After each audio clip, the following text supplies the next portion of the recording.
नमस्कार दोस्तों, स्वागत है आप सभी का मेरे YouTube चैनल पर। और आज के इस वीडियो में हम लोग कवर करने वाले हैं चैप्टर नंबर 6 टिश्यू यानी कि ऊतक।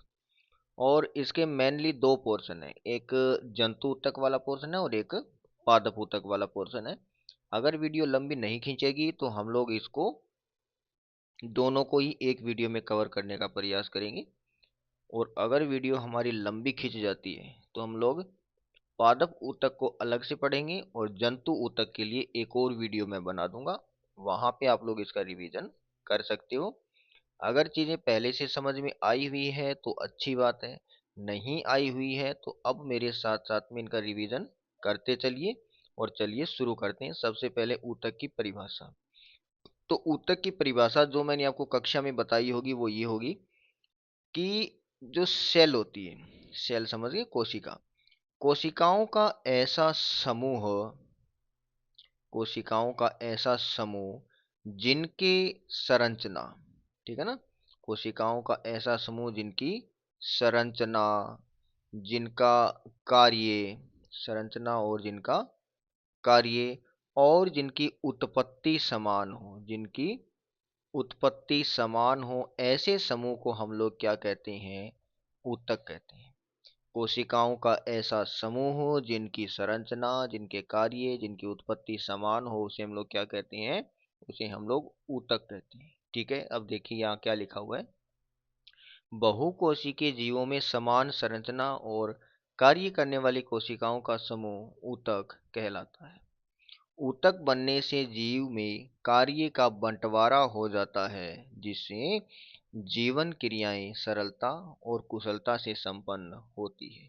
ठीक है, पहला जवाब क्या है? यहाँ पे जो हम लोग देख रहे हैं वो ये है कि ऊतक किसे कहते हैं। और उसके बाद में यहाँ पे जो आप देख रहे हो इसका मतलब ये है कि ऊतक बनने से जीव को क्या लाभ मिला। जब ऊतकों का निर्माण हुआ इवोल्यूशन के दौरान, तो ऊतक बनने से जीव के शरीर के अंदर कार्य का बंटवारा हो गया। तो पहले सेल्स के बीच में डिवीजन था, अब वो ग्रुप ऑफ सेल्स यानी कोशिकाओं के समूह के बीच में वो बंटवारा हो गया और कार्य कुशलता से होने लगा। अगर हमें यही परिभाषा पादप ऊतक के लिए लिखनी हो तो हम कैसे लिखेंगे कि पादपों के अंदर कोशिकाओं का ऐसा समूह हो जिनकी संरचना, जिनके कार्य और जिनकी उत्पत्ति समान हो, उसे हम लोग क्या कहते हैं?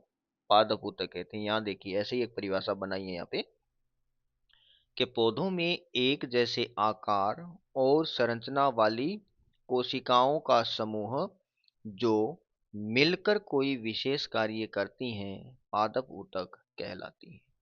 ठीक है, ये वही बात होगी ना, कोशिकाओं का ऐसा समूह।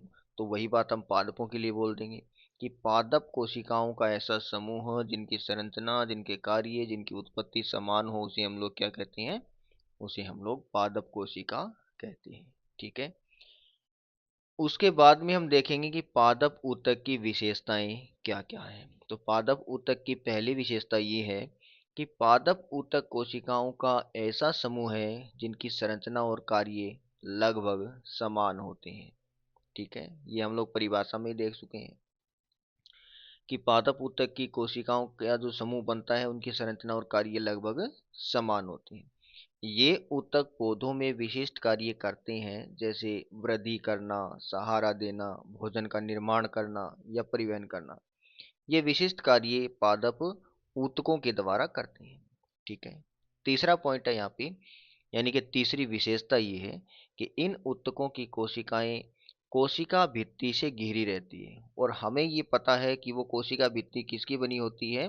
पादपों के अंदर जो कोशिका भित्ति होती है, सेल वॉल, उसका निर्माण होता है सेल्यूलोज से। ठीक है, पादप की कोशिका भित्ति का निर्माण होता है सेल्यूलोज से, उसका निर्माण होता है। पादप कोशिका भित्ति का निर्माण किससे होता है? सेल्यूलोज का बना होता है। ठीक है, अगली विशेषता ये है कि पादप ऊतक पौधों में वृद्धि, मजबूती और जीवन क्रियाओं के संचालन में सहायता करता है। ठीक है, तो पादप ऊतक की क्या क्या विशेषताएं हो गई? इनकी कोशिकाएं समान संरचना और कार्य वाली होती हैं, विशिष्ट कार्य करती हैं, जैसे वृद्धि करना, सहारा देना, भोजन का निर्माण करना, परिवहन करना, ये सब। ये कोशिका भित्ति से घिरी रहती है, सेल वॉल से ये घिरी रहती है, जो कि सेल्यूलोज की बनी होती है। और ये पादप ऊतक जो होता है वो पौधे को वृद्धि, मजबूती और जीवन संचालन में सहायता करता है। उसके बाद में आते हैं कि ये पादप ऊतक कितने प्रकार के होते हैं। तो पादप ऊतक मेनली दो प्रकार के होते हैं। एक होता है विभज्योतक यानी मेरिस्टेमेटिक टिश्यू, और एक होता है स्थायी ऊतक यानी कि परमानेंट टिश्यू। तो प्लांट टिश्यू कितने प्रकार के हो गए? दो प्रकार के हो गए। एक हो गया मेरिस्टेमेटिक टिश्यू और एक हो गया परमानेंट टिश्यू यानी कि स्थायी ऊतक। विभज्योतक ऊतक जो होता है उसमें लगातार विभाजित होकर नए ऊतक बनाने की या नई कोशिकाएं बनाने की क्षमता होती है। और जो स्थायी ऊतक होता है उनमें विभाजन की क्षमता नहीं होती है, वे किसी विशेष कार्य को करने के लिए विशेषीकृत हो जाती हैं, यानी कि विभाजन की क्षमता खोकर विशेष कार्य करने लगती हैं। तो ये पादप ऊतक दो प्रकार के हो गए, विभज्योतक और स्थायी ऊतक। चलिए आगे और पढ़ते हैं इसको। पहला प्रकार है इसका विभज्योतक ऊतक। तो पौधों में पाए जाने वाले ऐसे जीवित ऊतक जिनकी कोशिकाएं लगातार विभाजित होने की क्षमता रखती है और पौधों की वृद्धि कराती है, उन्हें विभज्योतक कहते हैं।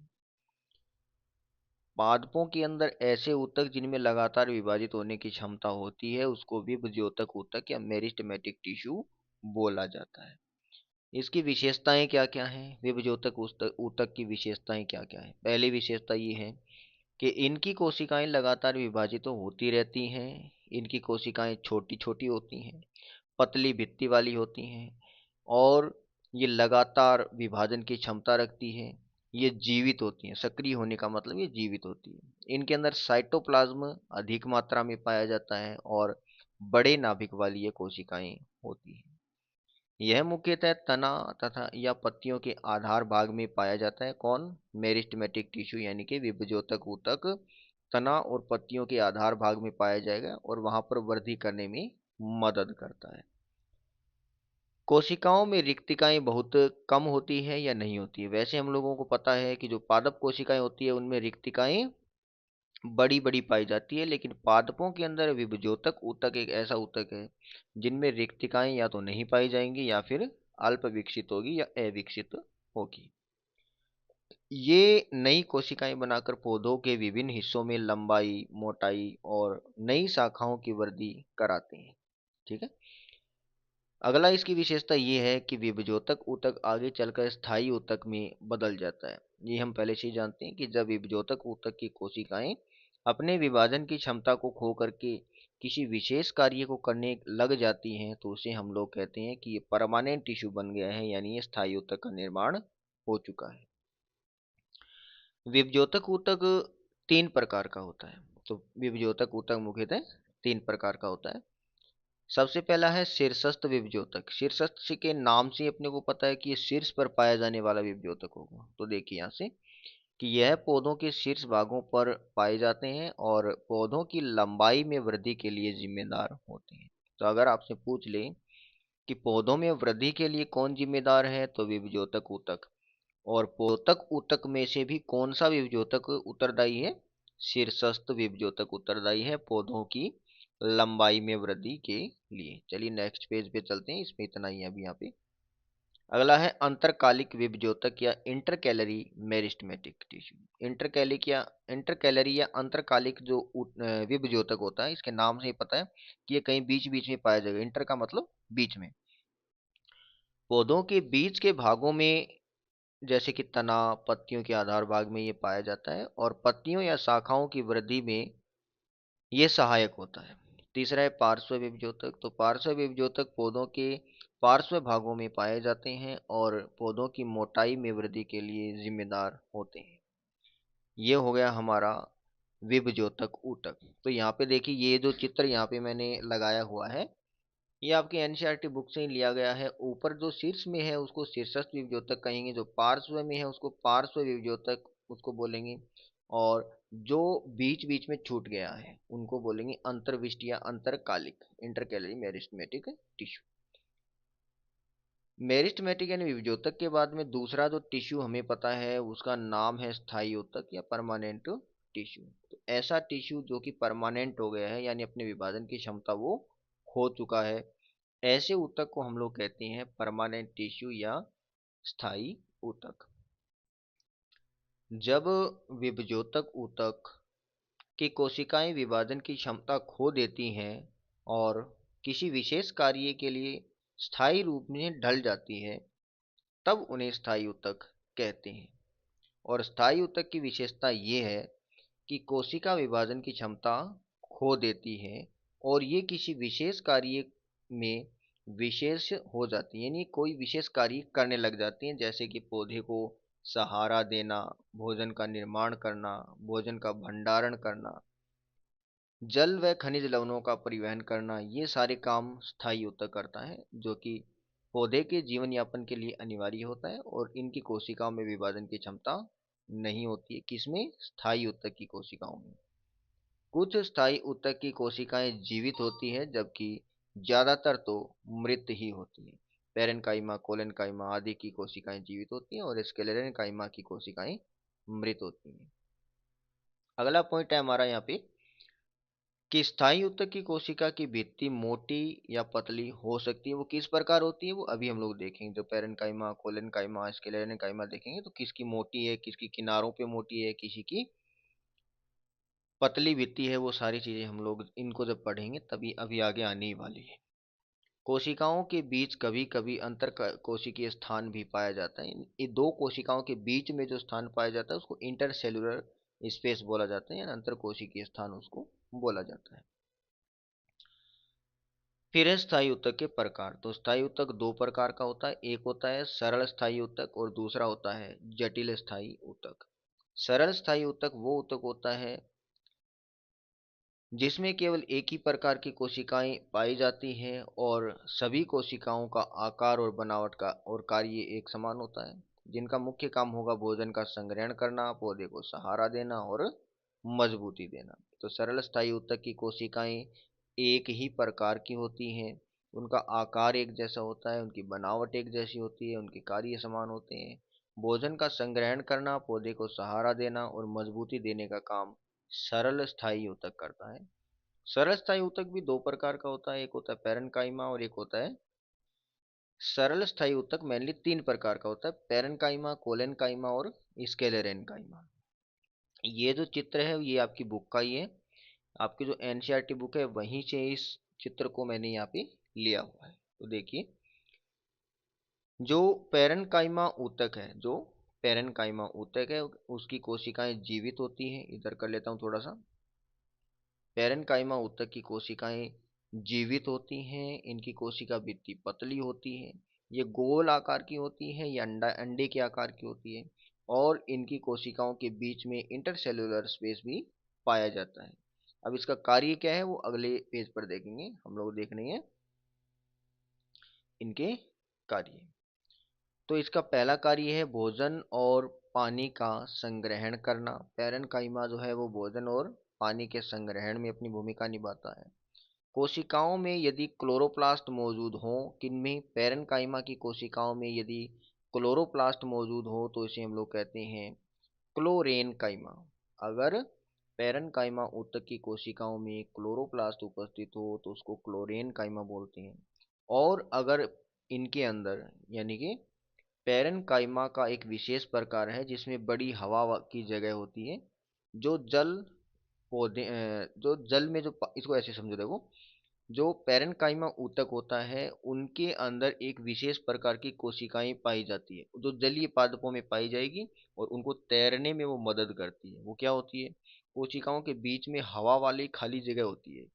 अगर पैरेन्काइमा ऊतक की कोशिकाओं में ये हवा वाली जगह हो तो हम कहेंगे इनका नाम हो गया एरेनकाइमा। अगर पैरेन्काइमा के अंदर क्लोरोप्लास्ट उपस्थित हो तो उसको क्लोरेनकाइमा बोलते हैं। अगर इनके अंदर हवा वाली वो खाली जगह हो तो उसको हम लोग कहते हैं एरेनकाइमा, और ये जलीय पादपों में पाया जाएगा और उनको तैरने में मदद करेगा। ठीक है, ये पौधों को हल्का सहारा भी देती है। जो पैरेन्काइमा है वो थोड़ा बहुत सहारा देने का काम भी करती है। दूसरा है कोलेनकाइमा। दूसरा है यहाँ पे कोलेनकाइमा। तो कोलेनकाइमा के अंदर बीच में जो रिक्तिका होती है वो, और इसकी जो कोशिका भित्ति है यहाँ पे देखिए किनारों से मोटी है और बाकी जगहों पे पतली है। ये सारे पॉइंट यहाँ पे लिखे हुए हैं, उनको देख लीजिए एक बारी। जीवित कोशिकाओं से बना होता है कौन? कोलेनकाइमा। जीवित कोशिकाओं से बना होता है। कोशिका भित्ति कोनों पर मोटी होती है और बाकी जगहों पर पतली होती है। इसकी कोशिकाएं लंबी होती है और उनके बीच बहुत कम जगह होती है। इसका काम है पौधों को लचीलापन प्रदान करना। तना और पत्तियां झुकने या मुड़ने पर नहीं टूटते, तो इसके लिए जिम्मेदार होते हैं हमारे कोलेनकाइमा ऊतक, और ये साथ साथ में सहारा। तीसरा है स्क्लेरेन काइमा। तो ये दोनों चित्र भी आपकी एनसीईआरटी बुक से ही मैंने यहाँ पे कॉपी पेस्ट किए हैं, तो आप इसको ध्यान से देख लीजिए। ये दोनों चित्र आपकी किताब से ही लिए हैं। स्क्लेरेन काइमा ऊतक के भाग हैं। एक अनुप्रस्थ काट है और एक अनुदैर्ध्य काट है। एक में ऐसे काटा हुआ है और एक में ऐसे काटा हुआ है, और इसकी स्लाइड बनाई हुई है। ये आपका चित्र 6.4 है जो कि आपकी एनसीईआरटी बुक से लिया गया है। स्क्लेरेन काइमा ऊतक में क्या क्या खास बात होती है वो भी अभी आप यहाँ से देख लीजिए। स्क्लेरेन काइमा ऊतक की कोशिकाएं मृत होती हैं। कोशिका भित्ति बहुत मोटी और कठोर होती है, और उसके कठोर होने का कारण है उस पर लिग्निन का जमाव। लिग्निन एक पदार्थ है जिसका जमाव होता है, जिसके कारण उसकी कोशिका भित्ति कठोर हो जाती है। कोशिकाएं लंबी और नुकीली होती हैं। इनके बीच में कोई जगह नहीं पाई जाती है। इसका कार्य है पौधों को कठोरता और मजबूती प्रदान करना। ये बीजों और कुछ फलों, बीज तो सारे ही कठोर होते हैं, कुछ फल जैसे कि नाशपाती को भी कठोरता प्रदान करती है। नारियल के रेशे भी स्क्लेरेन काइमा के अंतर्गत ही आते हैं। तो ये दो उदाहरण आप विशेष तौर पे याद रखना, दोनों आपकी एनसीईआरटी बुक से लिए गए हैं। नाशपाती को कठोरता देने का काम स्क्लेरेन काइमा करता है। नारियल के रेशे भी स्क्लेरेन काइमा ऊतक के भाग होते हैं। उसके बाद में अगला जो हमारा पॉइंट है वो है एपिडर्मिस। एपिडर्मिस जो सबसे बाहरी आवरण होता है पौधे का, वही एपिडर्मिस होता है। ठीक है, इसके बारे में जानकारी देखिए यहाँ पे। पहला पॉइंट है कि एपिडर्मिस पौधों की सबसे बाहरी परत है। सुरक्षा देने का काम करती है। गैसों के आदान प्रदान में अपना योगदान देती है और जल अवशोषण का काम करती है। यह एकल परत है और स्क्लेरेन काइमा ऊतक की कोशिकाओं से ये बनी होती है। ये कोशिकाएं आपस में कसकर जुड़ी होती हैं, अर्थात इनके बीच में खाली स्थान नहीं पाया जाता। ये कोशिकाएं इन कोशिकाओं के अंदर क्लोरोप्लास्ट नहीं होता है। अब क्लोरोप्लास्ट नहीं होता है, इसीलिए ये प्रकाश संश्लेषण का काम नहीं करती है। इनकी बाहरी सतह पर अक्सर क्यूटिकल नामक एक मोमीय परत का जमाव होता है। बाहरी सतह पर अक्सर क्यूटिकल नाम की मोमी परत होती है जो पानी की कमी से बचाती है। यानी जहां पर पानी कम मात्रा में मिलेगा वहां पर इसके ऊपर क्यूटिकल की परत और ज्यादा मोटी होती जाएगी। ठीक है, आगे देखते हैं। मरुस्थलीय पौधों में असामान्य रूप से मोटी होती है क्या? क्यूटिकल। मरुस्थलीय पौधों में, इसको यहाँ एडजस्ट कर लेता हूँ बड़ी। मरुस्थलीय पौधों में क्यूटिकल असामान्य रूप से मोटी होती है, जो पानी की हानि को कम करने में मदद करती है। पत्तियों की एपिडर्मिस में रंध्र होते हैं जो गैसों का आदान प्रदान और वाष्पोत्सर्जन में मदद करती है। जड़ों की एपिडर्मिस से मूल रोम निकलते हैं जो मिट्टी से पानी और खनिज लवण का अवशोषण कराते हैं। ये हो गई एपिडर्मिस से संबंधित सारे महत्वपूर्ण बिंदु। उसके बाद में दूसरा नंबर आता है जटिल स्थायी ऊतक का, कॉम्प्लेक्स परमानेंट टिश्यू। वो था सिंपल परमानेंट टिश्यू और ये है कॉम्प्लेक्स। जटिल स्थायी ऊतक ऐसे स्थायी ऊतक होते हैं जिनमें दो या दो से अधिक प्रकार की कोशिकाएं मिलकर काम करती हैं और पौधों में पानी, खनिज और भोजन के परिवहन का कार्य करती हैं। जटिल स्थायी ऊतक की मुख्य विशेषताएं। तो देखिए यहाँ पे इसको समझिए, देखिए ऐसे पढ़ देने से कुछ नहीं होता, इसको समझो। देखो, वहां पर जितनी भी कोशिकाएं थी, कहाँ पे, सरल स्थायी ऊतक में जितनी भी कोशिकाएं थी वो सारी की सारी एक जैसी थी। इसमें दो या